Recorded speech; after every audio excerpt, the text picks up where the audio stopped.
Muy buenos días. Mi nombre es Diego Sampietro, soy profesor asociado de la Cátedra de Fitoquímica y docente a cargo de la misma.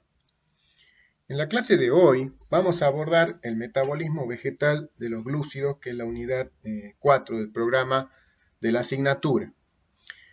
Básicamente les voy a describir todo lo que se conoce como el proceso de fotosíntesis.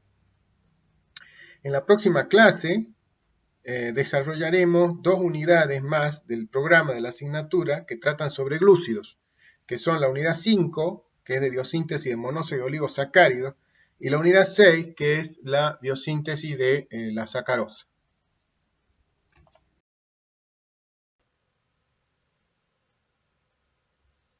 La palabra fotosíntesis proviene de la conjunción de dos palabras griegas, que son foto, que es luz, y síntesis, o unión. Entonces, etimológicamente, fotosíntesis quiere decir síntesis utilizando la luz. Vamos a definir fotosíntesis como el proceso mediante el cual las plantas, algas y algunas bacterias utilizan energía de la luz para transformar precursores inorgánicos en materia orgánica, que utilizarán para su crecimiento y desarrollo. El proceso de fotosíntesis es la base que sustenta la mayor parte de la vida actual en la Tierra y es realizado por organismos eucariotas, tales como algas, briófitas, pteridófitas y plantas superiores, y procariotas, como ser bacterias azul verdosas, verdes y purpúreas.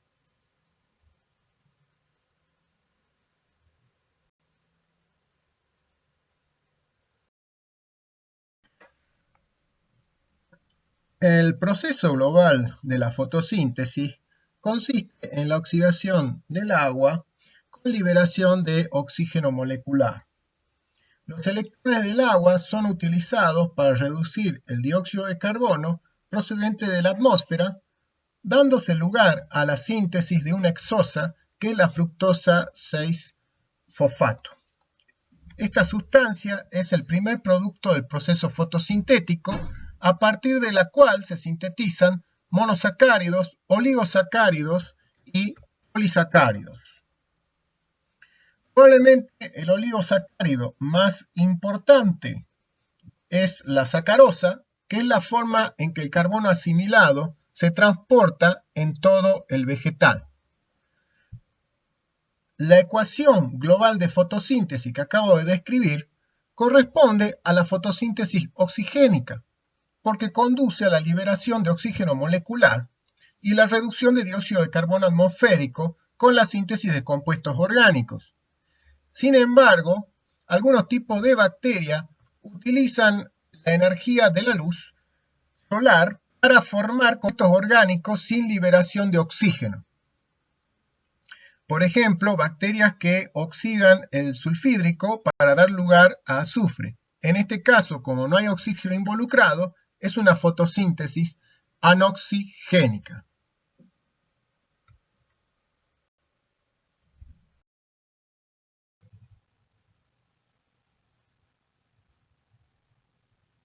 El proceso de fotosíntesis se produce en los tejidos verdes de la planta, los cuales son en general las hojas y los tallos herbáceos.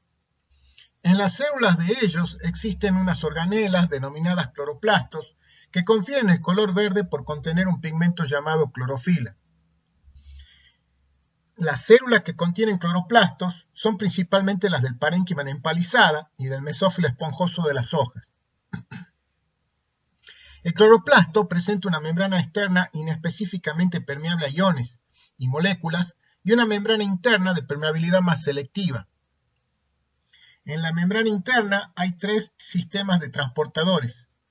Están los transportadores de fósforo inorgánico triosa-fosfato, los transportadores de ácidos discarboxílicos y los transportadores de ATP.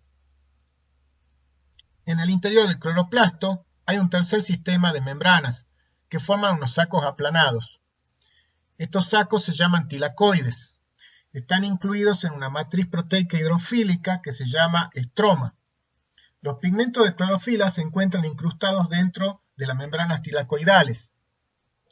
La captación de la luz y las reacciones de transporte electrónico de la fotosíntesis están localizadas en las membranas tilacoidales, mientras que la fijación y asimilación de dióxido de carbono, que son las reacciones biosintéticas de la fotosíntesis, transcurren en el estroma.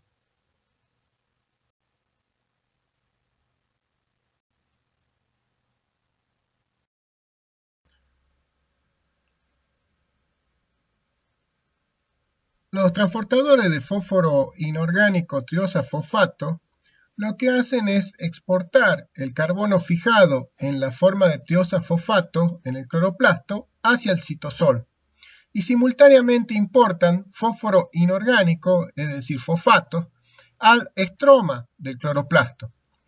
Este cotransporte se realiza con una estequiometría 1,1, o sea, se importa una molécula de fosfato al cloroplasto al tiempo que se exporta una molécula de triosafosfato, sea que ésta sea gliceraldehído fosfato o dihidroxiacetona fosfato.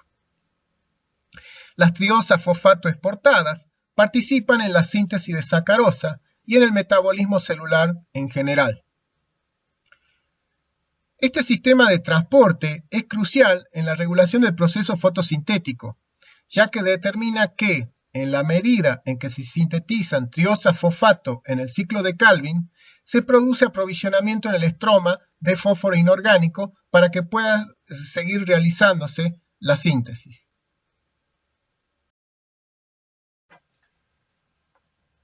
En cuanto a los transportadores de ácidos dicarboxílicos, estos realizan un cotransporte antiparalelo en el cual importan al estroma aspartato y alfa-cetoglutarato y en simultáneo exportan desde estroma al citosol glutamato y malato.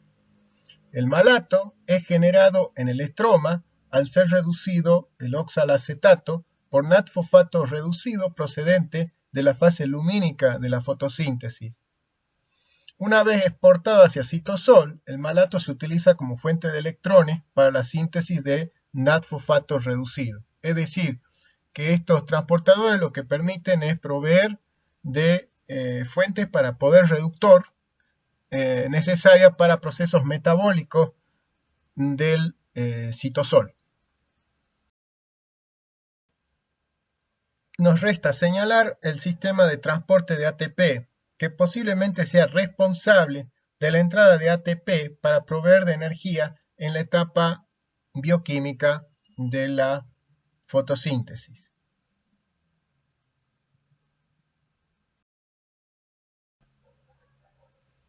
El proceso de la fotosíntesis consta de dos etapas o fases, la fase luminosa y la fase bioquímica.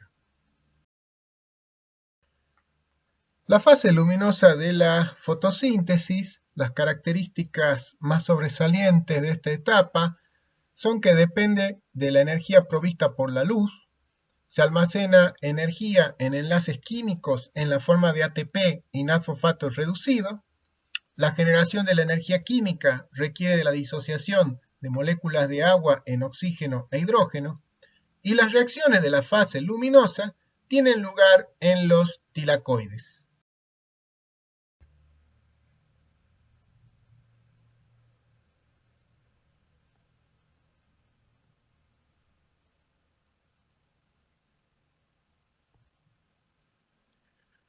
Los pigmentos fotosintéticos son cruciales en la captación de la energía necesaria para que ocurra la fase lumínica. Existen tres tipos de pigmentos que se describieron en participantes en fotosíntesis. Ellos son las clorofilas, los carotenoides y las ficobilinas. Estos pigmentos no se encuentran en vivo, no se encuentran solos, sino que en los sistemas pigmentarios fotosintéticos están formando cromoproteínas, es decir, que forman complejos con proteínas. En clorofila y carotenoides, la unión en el complejo pigmento-proteína es muy débil, puesto que intervienen uniones no covalentes, mientras que en el caso de las ficobilinas intervienen uniones covalentes. En el caso de clorofila y carotenoides pueden extraerse de los tejidos vegetales en etanol o en acetona, mientras que la ficobilina necesitan ser extraídas en solución de agua o soluciones alcalinas diluidas. La clorofila, existen varias estructuras posibles presentes de clorofila. Está la clorofila A, que está presente en todas las plantas, la clorofila B, que está presente en muchas plantas, está ampliamente distribuida. Y después tenemos la bacterioclorofila A, que está presente en bacterias. Y finalmente las clorofilas C, que están presentes en algas. La clorofila presenta el anillo porfirina. El anillo porfirina posee 4 grupos pirroles que están coordinados por un catión magnesio, como se ve en la imagen.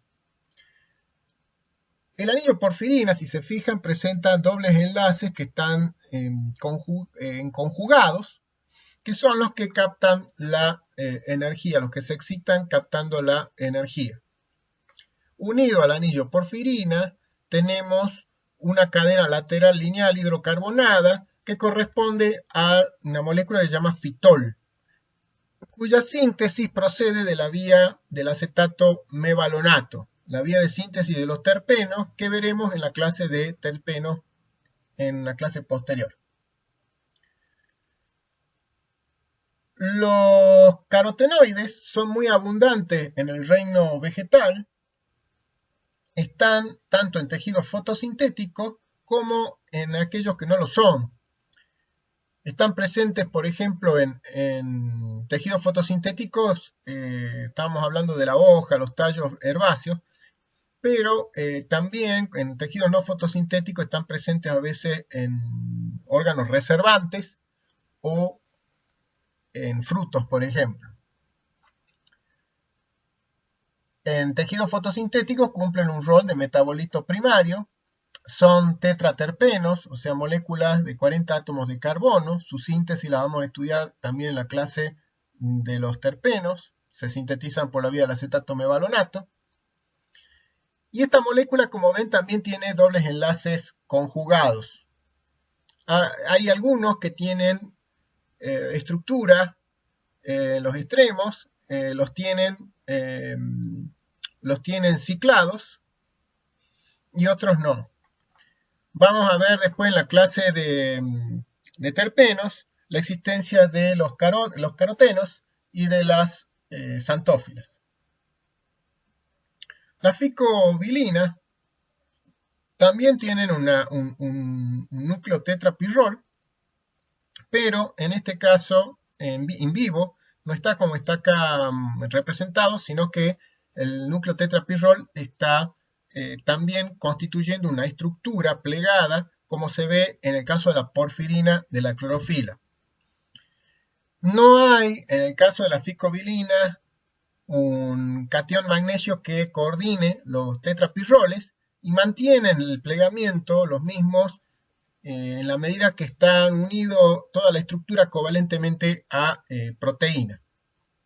La ficobilina están presentes ciertas algas.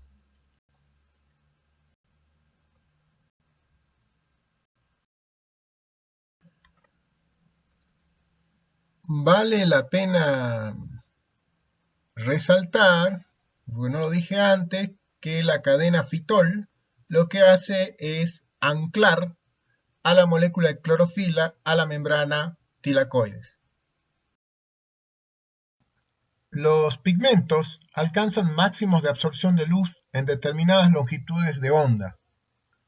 Las clorofilas alcanzan máximos de absorción en las regiones del azul y el rojo del espectro visible, mientras que los carotenoides de la ficobilina lo hacen en el rango de 400, 500 y 500, 650 nanómetros respectivamente.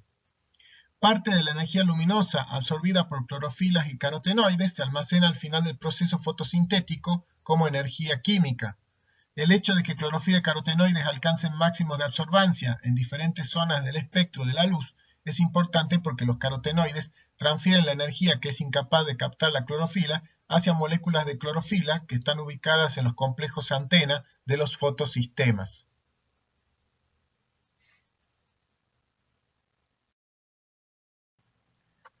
En la fase lumínica ocurren reacciones de óxido-reducción. A los efectos de esta clase debemos comprender que cuanto más negativo es el potencial de óxido-reducción de una molécula, más fácilmente ésta puede donar electrones, y también puede ocurrir viceversa.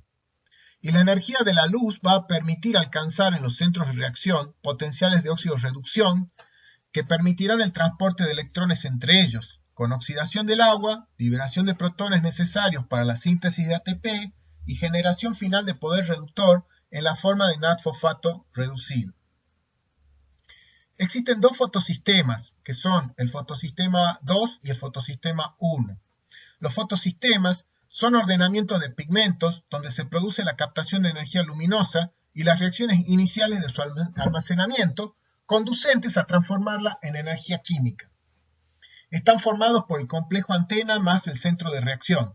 El complejo antena presenta pigmentos que absorben energía de la luz y la transmiten al centro de reacción. El centro de reacción consiste en moléculas de clorofila combinadas a proteínas que interactúan con ella permitiendo que alcance más fácilmente el estado activado, es decir, que tenga un potencial de óxido-reducción más negativo. Y también están presentes moléculas quinona que fácilmente pueden aceptar electrones de clorofila activada. Los centros de reacción del fotosistema 2, el centro de reacción del fotosistema 2 es el P680 y el de fotosistema 1 es el P700. En fotosistema 2, entonces se disocia el agua y se alimenta la cadena de transporte de electrones, y en fotosistema 1 se provee poder reductor en la forma de NAD-fosfato reducido.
El proceso de la fase lumínica lo podríamos resumir a grandes rasgos, indicando que el fotosistema 2 se excita con energía lumínica, de tal suerte que su centro de reacción, P680, pasa a estar activado, es decir, que alcanza un potencial de óxido-reducción más negativo. Anteriormente en otra filmina he dicho más elevado, cuando me quise decir en realidad más negativo. Se transfiere entonces, al ser más negativo, lo que permite que transfieran más fácilmente electrones a una cadena de transporte que le sigue, que conecta al fotosistema 2 con el fotosistema 1. Al volver a su estado fundamental, el centro de reacción P680 está en un nivel oxidativo aún mayor que el del agua. Entonces, quiere decir que está favorecido, digamos, en la reacción de oxidación del agua, en términos que esta reacción es catalizada por el complejo de evolución de oxígeno, que provoca la liberación de protones y de oxígeno hacia el lumen tilacoidal.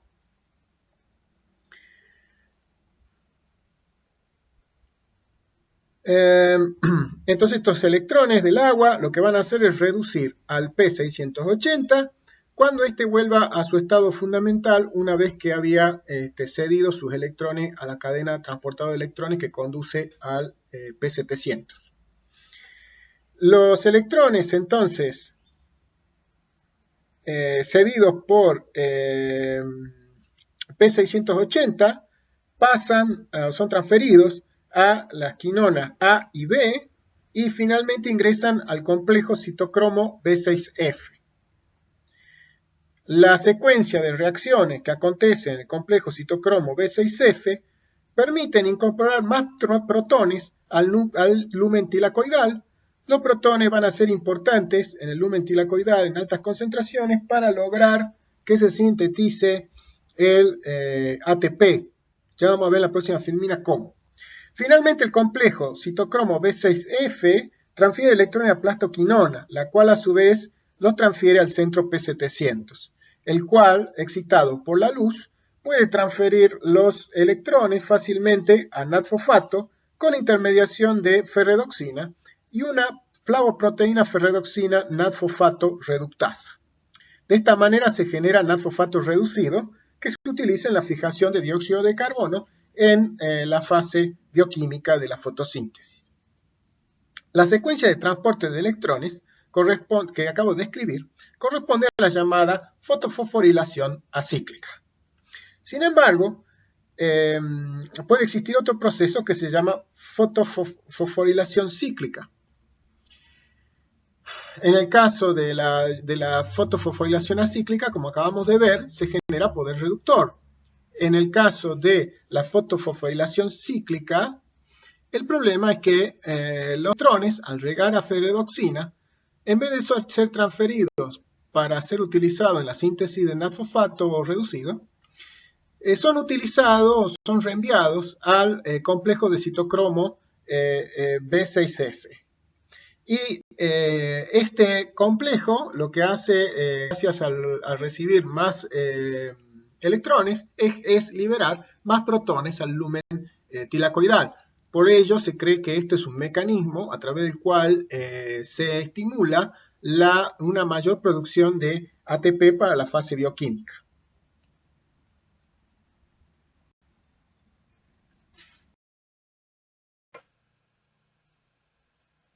Esta imagen ilustra con más claridad qué ocurre en la transferencia de electrones en la membrana tilacoidal y cómo se asocia esa transferencia con la liberación de protones en el lumen del tilacoides.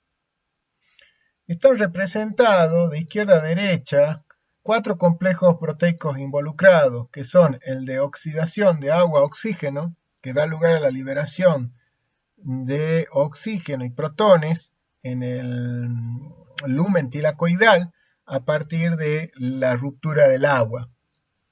Después tenemos el complejo del citocromo B6F, donde se produce transporte de electrones con liberación de protones en el lumen tilacoidal y secuestro de protones del estroma. Después tenemos la flavoproteína ferredoxina NAD-fosfato reductasa, que es responsable de reducir el NAD-fosfato a NAD-fosfato reducido. Y finalmente tenemos la ATP sintasa, que cataliza la síntesis de ATP gracias a la generación de un gradiente de protones que tiene un sentido o está direccionado, va de alto gradiente, alta concentración de protones en el lumen tilacoidal hacia baja concentración de protones en el estroma. Abajo, en esta misma pantalla, se puede ver el ciclo Q, el ciclo de las quinonas, que se desarrolla en el complejo del citocromo B6F. Los electrones procedentes del fotosistema 2 son incorporados a quinona y la quinona a partir de la quinona se transfieren al complejo del citocromo B6F. A la izquierda podemos ver que uno de los electrones provistos por la quinona, cada molécula de quinona provee 2 electrones. Uno de los electrones provistos por la molécula quinona es transferido al citocromo B y de allí es transferido a una molécula quinona oxidada, lo cual determina que se parcialmente reduzca. El otro electrón de quinona es direccionado por la proteína hierro-azufre de Rieske, que de allí es transferida el protón al electrón al citocromo F y pasa a plastocianina y llega al fotosistema 1. En la esquina inferior derecha vemos que a la siguiente molécula de quinona lo que hace es transferir un electrón vía citocromo B hasta la quinona parcialmente reducida, reduciéndola completamente. Y el otro electrón nuevamente se dirige vía la proteína hierro-azufre de Rieske y direcciona el fotosistema 1. De esta manera, este mecanismo lo que permite es tomar protones del estroma y liberar protones en el lumen y ayuda entonces al mantenimiento del gradiente de potencial electroquímico de protones. Bueno, en la fase bioquímica de la fotosíntesis los principales eventos son que se utiliza el ATP inasfosfato reducido generado durante la fase lumínica, el carbono proveniente del dióxido de carbono es incorporado a carbohidratos y las reacciones de la fase bioquímica tienen lugar en el estroma del cloroplasto. La asimilación del carbono en el estroma se produce a través de un ciclo de reacciones conocido como el ciclo de Calvin o de Calvin-Benson, el cual básicamente se pueden diferenciar 3 etapas. La primera es la carboxilación o fijación del dióxido de carbono. Básicamente el dióxido de carbono inorgánico es condensado en una molécula aceptora de 5 átomos de carbono, que es la pentosa ribulosa 1,5-difosfato. Esto da lugar a un intermediario inestable de 6 átomos de carbono que se fractura liberando 2 moléculas de 3-fosfoglicerato. La enzima que cataliza esta reacción es la ribulosa 1,5-bifosfato carboxilasa oxigenasa, más brevemente conocida como rubisco. La rubisco requiere magnesio y presenta, para poder actuar, y presenta un tipo de regulación que es por modificación química. La siguiente etapa del ciclo es la reducción del 3-fosfoglicerato, porque en la fijación se generan a partir de la unión del dióxido de carbono a la ribulosa 1,5-bifosfato, 2 moléculas de 3-fosfoglicerato. Entonces, en la siguiente etapa, la reducción, primero se va a fosforilar al 3-fosfoglicerato, generándose 1,3-bifosfoglicerato, y después este va a ser reducido, generándose el gliceraldehído 3-fosfato.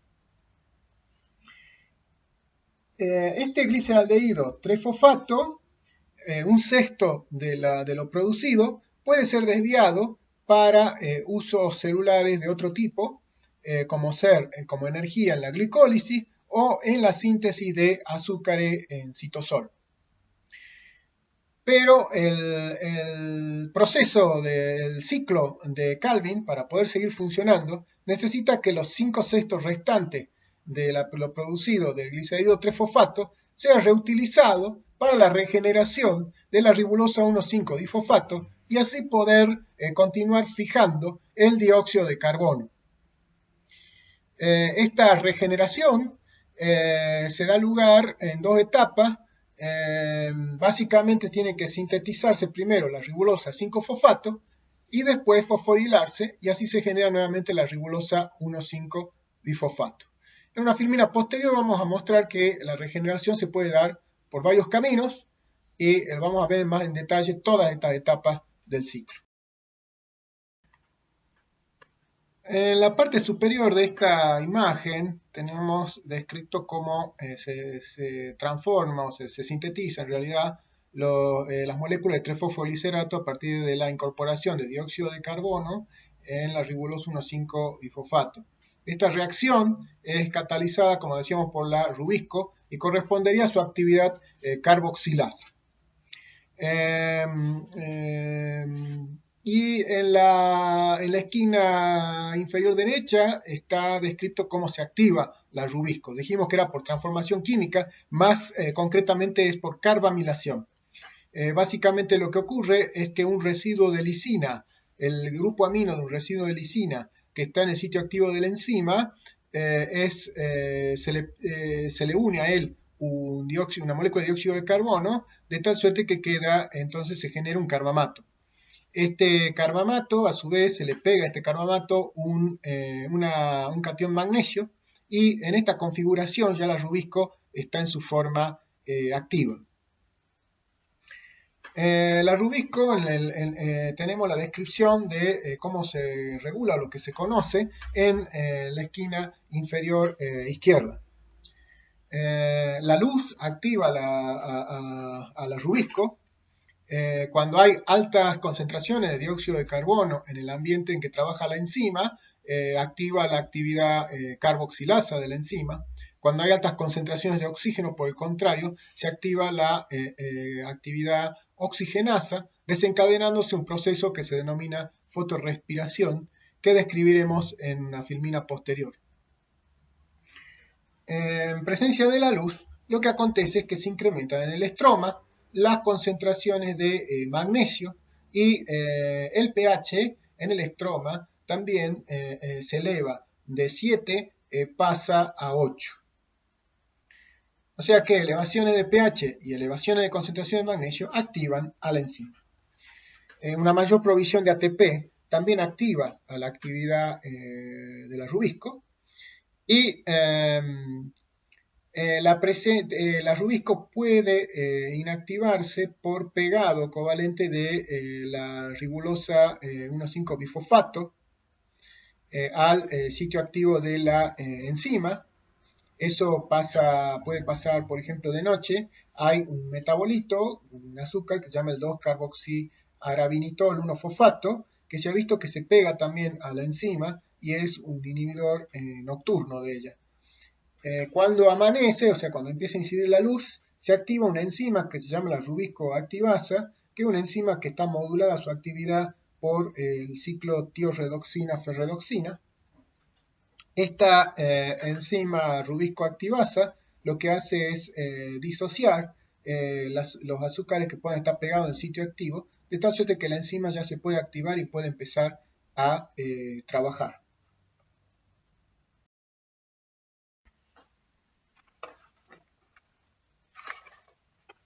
Bueno, la rubisco dijimos que tiene también una actividad oxigenasa. ¿Qué ocurre cuando las concentraciones de oxígeno son altas, o las concentraciones, o lo que sería lo mismo que las concentraciones de dióxido de carbono son bajas en el ambiente que trabaja la enzima?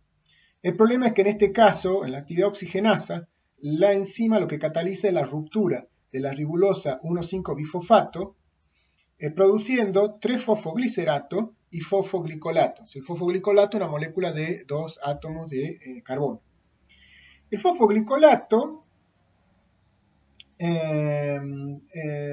después es transferido a los peroxisomas, y tras ser desfosforilado en cloroplasto es transferido a los peroxisomas.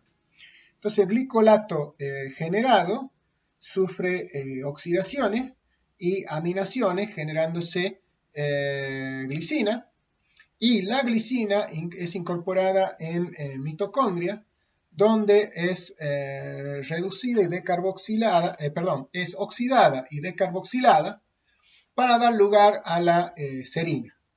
La serina es transportada de mitocondria a peroxisoma, donde es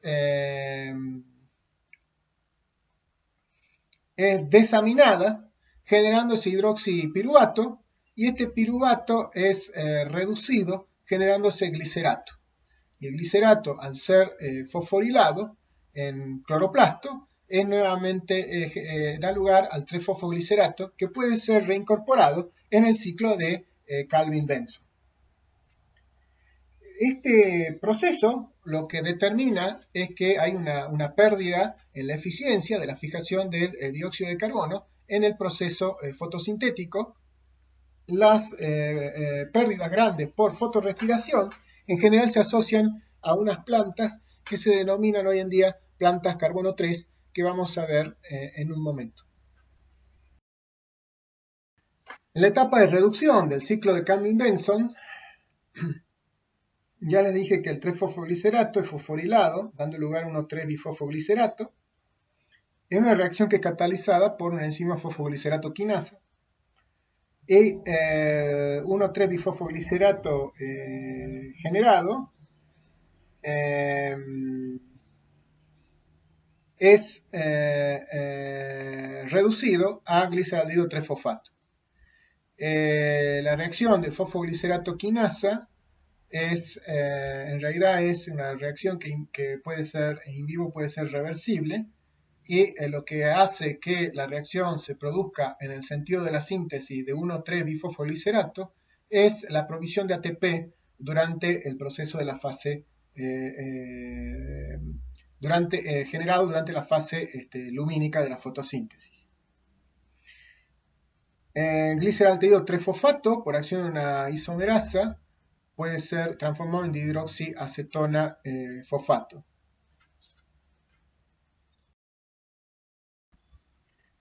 En esta imagen tenemos la descripción de cómo se regenera la ribulosa 1,5-bifosfato. Como ven, hay varios caminos posibles. Pueden verlos en detalle después observando toda la imagen en cuanto a sustratos y enzimas involucradas y productos que van generando.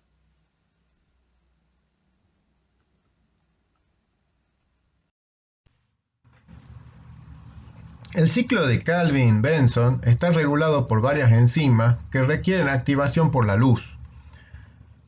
Son estas que se detallan aquí, de las cuales la rubisco está regulada, ustedes saben, ya les comenté, por transformación química, directamente regulada por transformación química, pero en el caso de las restantes, están reguladas la activación por el sistema ferredoxina-tioredoxina. La rubisco está indirectamente regulada por este sistema de ferredoxina-tioredoxina, dado que su actividad está a su vez regulada por la rubisco activasa, y esta rubisco activasa sí está directamente regulada por el sistema ferredoxina-tioredoxina. Entonces las enzimas que estamos indicando aquí, desde las 2 hasta las 5, contienen puentes disulfuro cuando están en sus formas oxidadas, y estos son reducidos, en las formas reducidas se encuentran como grupos sulfidrilos. La luz, entonces, controla la actividad de estas enzimas, como les decía, a través del sistema ferredoxina-tioredoxina. La ferredoxina y la tioredoxina también presentan puentes disulfuros en sus formas oxidadas. Y cuando incide la luz, la ferredoxina, con electrones procedentes de la fase lumínica, es reducida y los transfiere a la tioredoxina por acción de la tioredoxina reductasa. La tioredoxina reducida transfiere electrones a su vez a una enzima blanco, alguna de las 4 enzimas antes mencionadas, activándose entonces la enzima blanco que se trate. En algunos casos, como el de la fructosa 1,6-bifosfatasa, la activación asociada a tioredoxina es ampliada por un efector, como ser la sustrato fructosa 1,6-bifosfato. La inactivación de estas enzimas en oscuridad ocurriría por oxidación de la tioredoxina, lo cual a su vez conduciría a la oxidación de los grupos tioles en puentes disulfuro.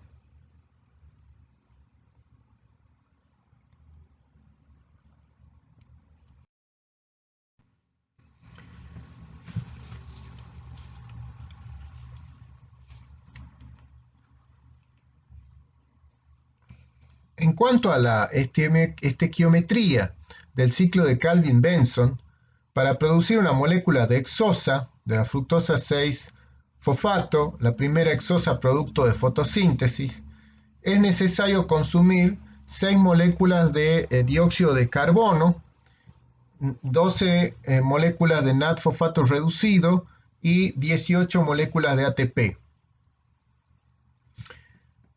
Esto sin considerar la fotorrespiración, que en plantas carbono 4 pueden generar pérdidas de fijación del carbono de alrededor de un 20 a 40%. La presencia de la luz provoca cambios en el estroma del cloroplasto y estos cambios activan las enzimas del ciclo de Calvin-Benson. Las enzimas están activas en la medida en que en presencia de luz se produce un cambio de pH, pasa en el estroma, pasa de 7 a 8, también en el estroma aumenta la concentración de magnesio, hay una formación de efectores de enzimas alostéricas, como hemos dicho hace un rato, de la fructosa 1,6-bifosfatasa, que es activada por la fructosa, el efector fructosa 1,6-bifosfato. Tiene que haber tiorredoxina reducida para que se sostenga la actividad de las enzimas, que se mantengan activas las enzimas que activa. Y en presencia de oscuridad, el pH baja de 8 a 7, hay una disminución de la concentración de magnesio, o sea, ya no hay suficiente para que actúe como cofactor, que es cofactor de varias de las enzimas del ciclo de Benson-Calvin, y hay formación de glutatión oxidado y formación de hidroascorbato. Estas dos últimas sustancias son las formas oxidadas de reductores que tiene la célula. El dehidroascorbato es la forma oxidada del ascorbato, del ácido ascórbico de la vitamina C. Entonces, todos estos cambios son determinantes en presencia de luz y en presencia de oscuridad de que las enzimas estén inactivas o que las enzimas estén activas.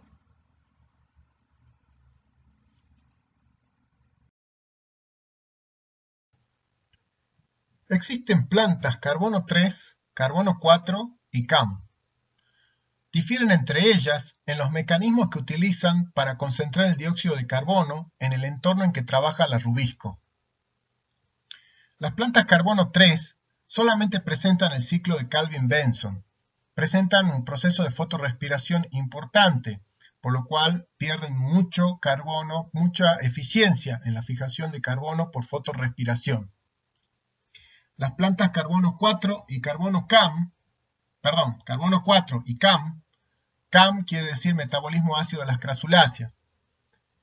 Estas plantas, las carbono 4 y las CAM, incorporan transitoriamente el dióxido de carbono en una molécula de fosfoenol piruvato, dándose lugar a ácidos dicarboxílicos de 4 átomos de carbono.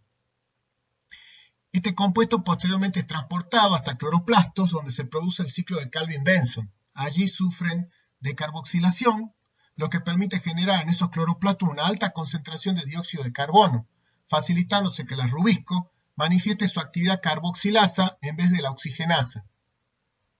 Esta situación le permite a estas plantas crecer eficazmente en zonas tropicales, caso de las plantas C4, o desérticas, caso de las plantas CAM. Estas plantas no fotorrespiran o fotorrespiran muy poco. Sus rubiscos son similares estructuralmente y funcionalmente a las de plantas carbono 3.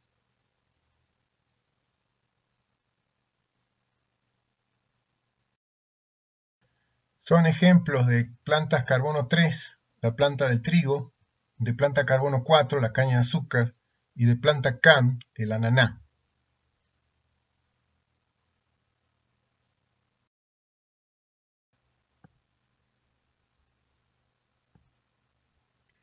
En esta imagen vemos una sección de una hoja de planta carbono 3, donde se ve células del mesófilo, serían todas estas, mesófilo en empalizada, mesófilo esponjoso, y vemos en el centro, todo esto es un haz vascular, todo esta que está acá, en realidad, toda esta zona de células interiores, a esta vaina del haz vascular formado por células parenquimáticas. En este dibujo se ve que todas las células del parénquima esponjoso y en empalizada tienen cloroplastos, mientras que las células de la vaina del haz no los contienen. En las plantas carbono 4, que son esta sección transversal de hoja que vemos acá, las células se disponen del parénquima, se disponen en toda una estructura esponjosa y presentan cloroplastos. Y la vaina del haz, las células parenquimáticas de la vaina del haz sí presentan cloroplastos. Y en este segundo caso, en carbono 4, lo que ocurre es que se produce la fijación del carbono primero por carboxilación de fosfoenol piruvato en los cloroplastos que están presentes en las células del mesófilo. Esa carboxilación se produce por un proceso que se suele llamar de Hatch-Slack. Y básicamente, como decía antes, el dióxido de carbono es fijado en el fosfoenol piruvato, dando lugar a ácidos dicarboxílicos, como finalmente el málico o el aspartico. Puede ser que se forme primero el oxalacetato y de allí que este sea reducido y se genere malato. Y en la forma de malato, ser transportado el malato a las células parenquimáticas de la vaina del haz, y cuando llegan al cloroplasto, el malato es decarboxilado y así se genera en los cloroplastos de las células de la vaina una alta concentración de dióxido de carbono, y esto favorece la actividad Rubisco y se realiza el ciclo de Calvin. Al ser descarboxilado el malato, se libera fosfoenol piruvato, que es nuevamente enviado a las células del mesófilo, donde nuevamente va a ser carboxilado.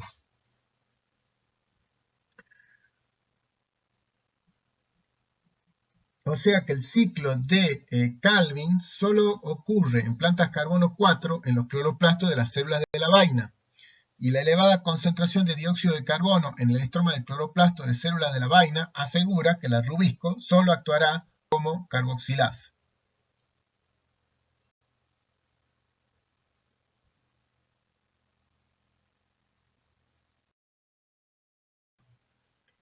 En el caso de las plantas CAM, estas presentan sus estomas abiertos solamente de noche, porque son plantas de desierto. Si tuviesen los estomas abiertos durante el día, el problema es que la planta perdería mucho vapor de agua y se secaría. El problema de tener los estomas cerrados durante el día implica que durante el día estas plantas no pueden hacer intercambio gaseoso, no pueden incorporar dióxido de carbono, como ocurre durante el día en plantas C3 y en plantas C4. Entonces, en la noche es que tienen abiertos los estomas, ingresa el dióxido de carbono, este se incorpora a fosfoenol piruvato, y de allí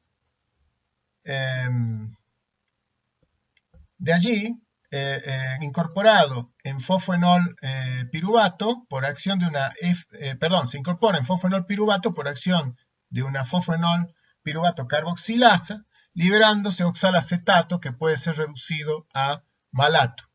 El malato, a su vez, se almacena en las vacuolas. El fosfoenol piruvato es provisto a partir de triosas fosfato que se generan de la degradación de almidón, que ocurre durante la noche. Cuando llega el día, están cerrados los estomas y la fuente de dióxido de carbono es la decarboxilación de malato que procede de la vacuola. Y al decarboxilarse el malato se libera piruvato, el cual es convertido en triosas y finalmente en almidón.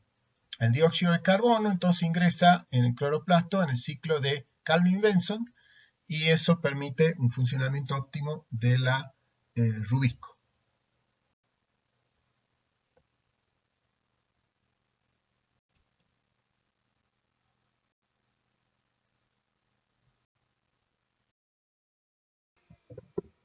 En este esquema se resume la biosíntesis de detriosa-fosfato del ciclo de Benson-Calvin hasta sacarosa en el citosol.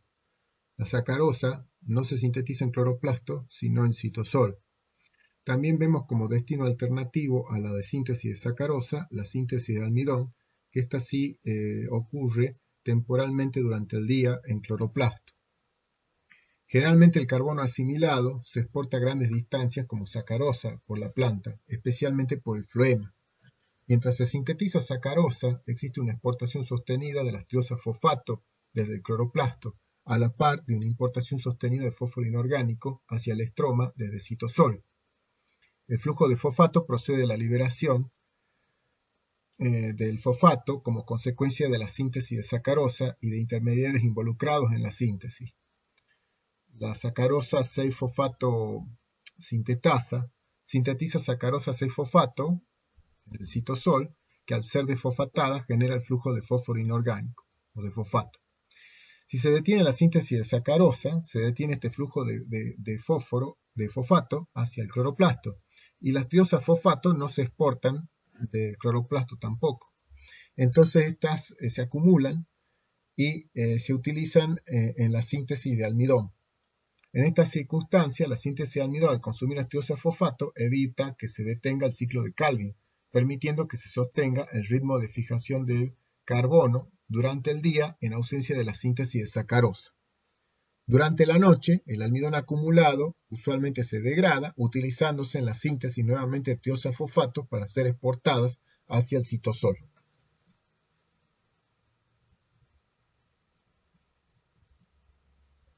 Fíjense que en el cloroplasto, en la imagen, se indica que la unión de dos triosafosfato da lugar a fructosa 2,6-bifosfato.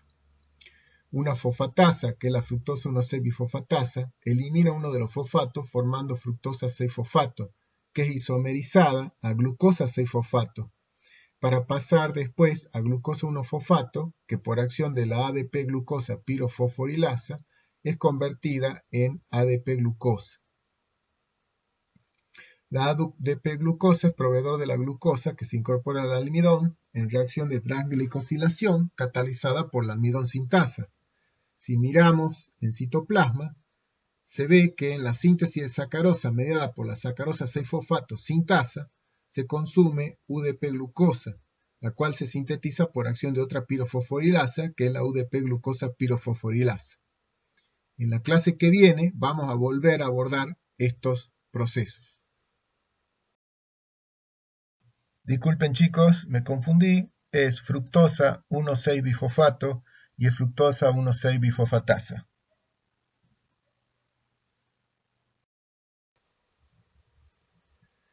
La síntesis diurna de almidón en cloroplasto está regulada fundamentalmente por dos enzimas, la ADP-glucosa pirofosforilasa y la fructosa 1,6-bifosfatasa, ambas que están presentes en el cloroplasto.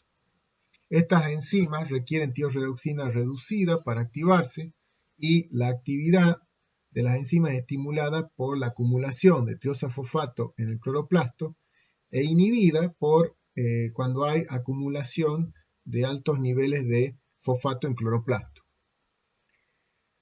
Hay que tener claro entonces, repito, que el mantenimiento de la producción de almidón evita durante el día la paralización del proceso fotosintético cuando se detiene o disminuye drásticamente entonces la producción de sacarosa.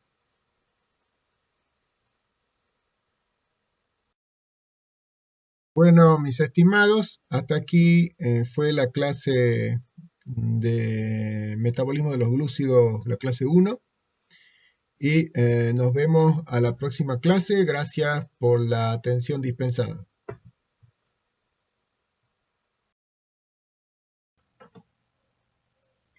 Cuando terminen de estudiar metabolismo de los glúcidos, espero que no terminen como esta plantita que ya no quiere comer otra vez guiso de luz.